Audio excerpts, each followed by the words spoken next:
What is Uhuru, Raila and Gachagua planning against William Ruto?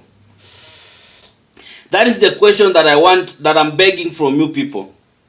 I want you to tell me, what do you think that Uhuru, Raila and Gachagua are planning against William Ruto? I told you clearly a while back that this marriage between Raila and Ruto will not last. And this was a marriage this is something that Raila had planned meticulously. And the plan was simple as the plan was to impeach William Ruto. Raila was not going to last with William Ruto in that marriage, in that so-called handshake or whatever it is. Because like Raila knows William Ruto very well. So this broad-based thing is not going to last. And now you can see there are signs, there are cracks coming out. But before I go into a lot of details and everything, I just want you to watch these videos. And then I'll come back and I'll give my reaction into all this. Just watch these videos. Niseme kwa lugha ya Kiswahili. Nilisema za kwamba sisi tuko demokrasia. Na demokrasia kila mtu akona haki ya kuongea. Sama ya ODM tuliamua kwamba sisi tutakuwa na uhusiano.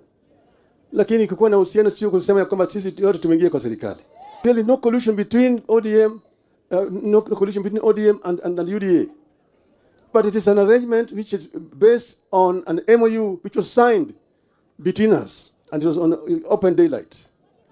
And there are very clear points in that MOU, 6 or 10 of them, and they are very explicit indeed. That's the reason why I don't see why people are bickering. When Mr. James Orengo talks, he's talking on the basis of an MOU between ODM and UDA. Orengo has not committed any crime. He's got a democratic right to say what you're saying. When Professor Yang Nyong'o speaks about devolution, he is talking the language of ODM. And I said it when we were in Siaya, that devolution was the most important feature of this new constitution. You, our young people, will have to play your part in reshaping the destinies of our countries of birth, and you will help us realize that this is the moment for each and every one of you to step onto the stage. Your time has come. So you millennials and Gen Zs and all of us, we are also told we are young people by the Vice President. I agree, even me, I'm still young. You're told you're as young as you feel. Me, I feel young. So, but anyway, there are those who are millennials. You have your Gen Zs here as well. Allow me to state this point once more for emphasis. Nobody outside of Africa is coming to save you. Do not have any misguided thought that there's anybody who is coming to save you. In the words of Elridge Cleaver, an American writer and civil rights activist, you are either going to be part of the solution or you are part of the problem. This message holds true. Some of you have not even touched 23 and you are lamenting. My friend, this is a call to action. Get up and start moving. This is your call to action now. So, like I say, you have the numbers, you have the time, and you have the energy to get involved and stay involved in governance discussions until you effect the change you want to see. It is under your watch ya kwamba kulikuwa na betting companies zikapewa licenses.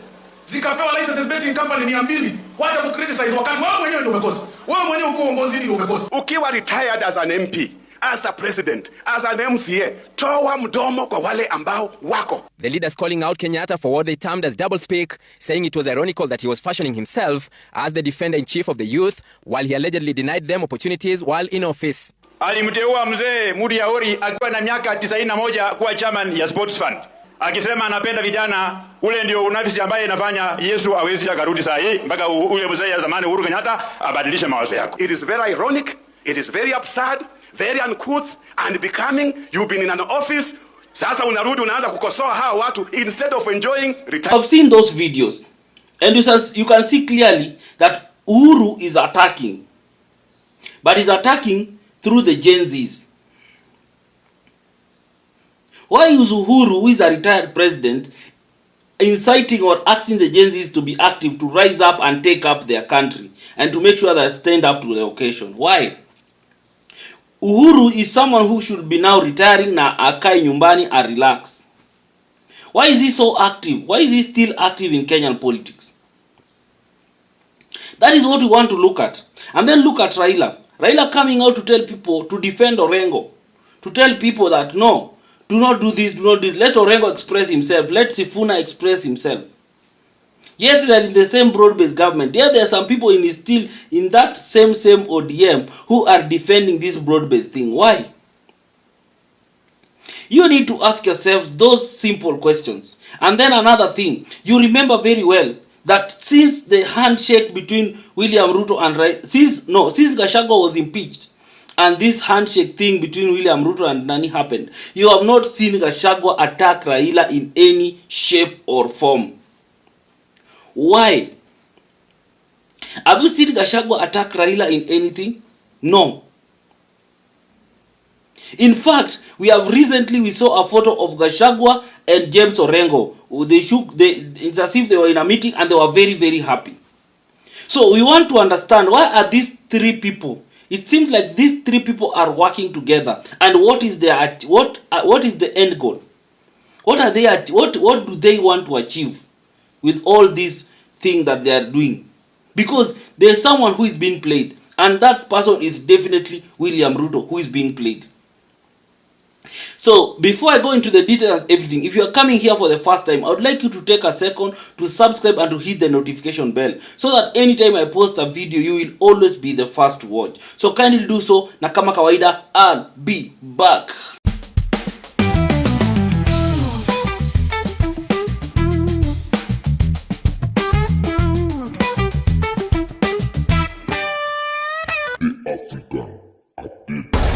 Thank you for everyone who has subscribed, and for the trans subscribers, I really appreciate you guys. Thank you so much. First and foremost, I'd like to take this second to apologize that I've not done video for the last 2 days, and the reason is I got a serious toothache that made me not be able to even speak fluently. So I had to stop and attend to that toothache, but now I'm okay and I'm back to kama kawaida. So as I always say, I'll always give you a video every day, so I'm back with that.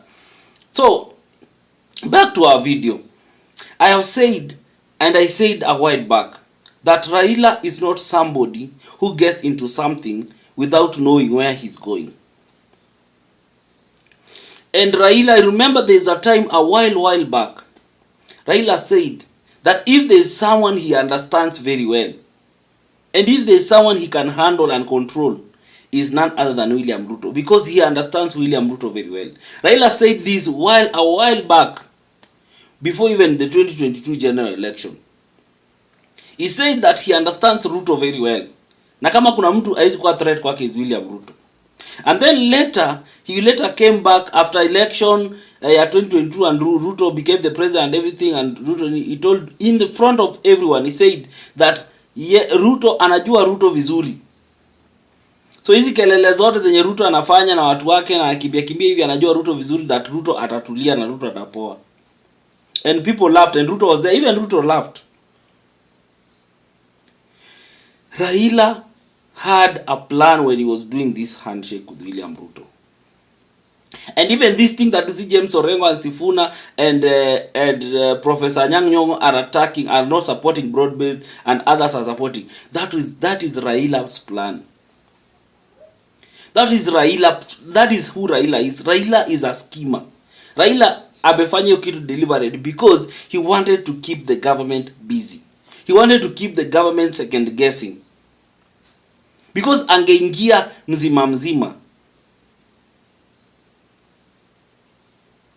I don't know what could have happened. Maybe they could have just thought, tushaingiza umze box. But he had to find a way of making this government still not wasikuwa comfortable. And then you remember there was also a time when Raila met with Uhuru recently after the handshake. Before even the UDA and NID came up with that official merger, they met somewhere in Mombasa, the two of them. And what was discussed in that meeting was never disclosed to anyone.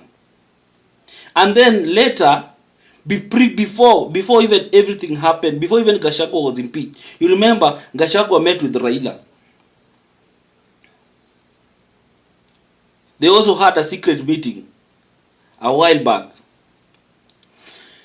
And even after all these things, you have seen that Gachagua is someone who used to attack Raila left, right, and center. But after his impeachment, Gachagua has never come out to attack Raila. He always makes sure that he attacks William Ruto. Any opportunity he gets, he attacks William Ruto. Nothing, no one else. Uhuru, any opportunity that he gets, he attacks William Ruto, but he does it in a way that is not direct.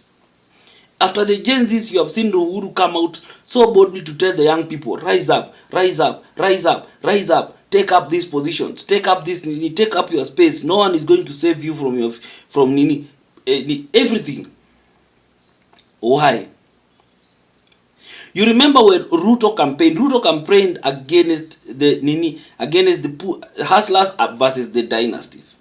And this thing never sat well with the dynasties at that moment that existed. It never sat well with Raila's family, with Odinga's family, and with Uhuru's family, and all the other families that I feel like they are dynasties. And this was after the Gen Z's demonstration and everything. This was an opportunity for the dynasties to now exact their revenge on William Ruto. And they are doing it so meticulously. Because I told you, the plan of Raila is to make sure that he impeaches William Ruto. That is the only thing that Raila can achieve that will make people remember him for the longest time, even when it's gone. Raila understands very well that he has a very little time on this earth. He understands. And he understands that the odds are against William Ruto. If there's someone who understands that everything is against him, is the President William Ruto, because he has been abandoned by almost every community.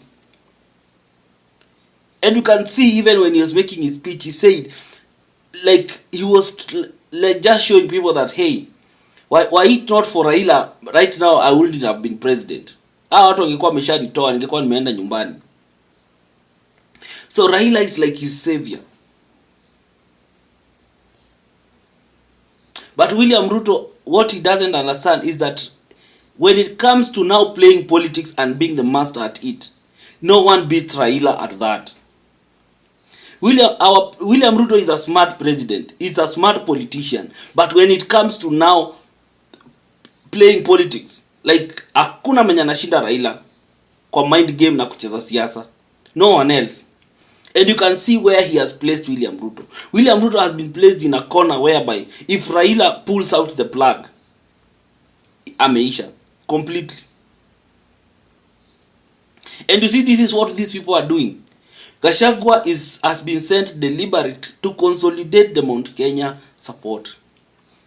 That's why anytime he gets an opportunity to speak, he always speaks about unity of Mount Kenya. He always speaks about the things that William Ruto has done bad for the Mount Kenya region. He always speaks about anything the projects that Ruto has not done for the mountain. He doesn't speak about any other regions.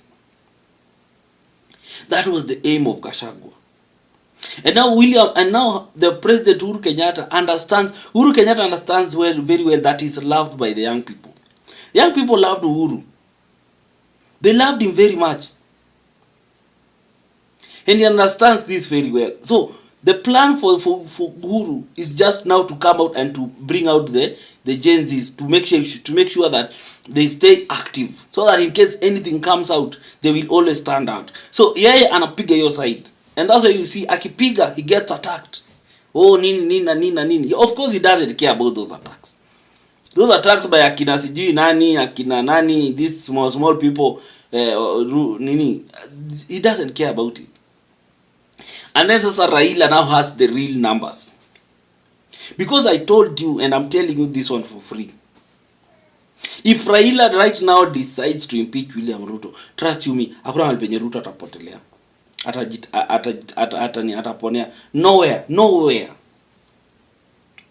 And that's why there are some MPs there are some ODM members of parliament who are still supporting William Ruto kabisa, because they want him to feel like he still holds the grip, bado ako in control.